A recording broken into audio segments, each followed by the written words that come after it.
যে আমার যে আলুগুলো যে ওই যে চুটা চুটা রাখা হয়েছে, এখন এগুলো পানিতে ডুবে গেছে এগুলো। আবার ওখানে ঠিকই করা আছে আলু, এগুলো কি কি করবো একটু আমাদেরকে একটু পরামর্শ দেওয়ার মতো কোনো লোক নাই। আমাদেরকে মানে আশা ভরসা দেওয়ার মতো কোনো আশা লোক নেই। ভরসা দেওয়ার মতো কোনো লোক নাই।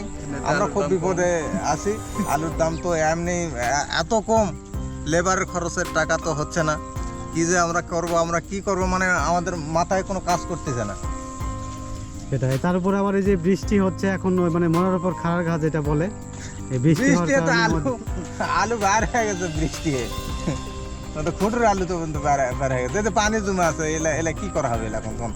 এই যে আমাদের আরেকজন হতাশাগ্রস্ত কৃষক ভাই একবারে দাঁড়িয়ে আছে। হতাশা, একবারে। এই ভাই কি বলে, এই কৃষক ভাই? কি আর বলবো ভাই, আলুর দাম এমনিতে নাই, তার ভিতর আবার পানি। আলুগুলো নষ্ট হয়ে যাওয়ার মানে সম্ভাবনা খুব বেশি। তো বাকিটা আল্লাহর হাতে, দেখা যাক। আচ্ছা।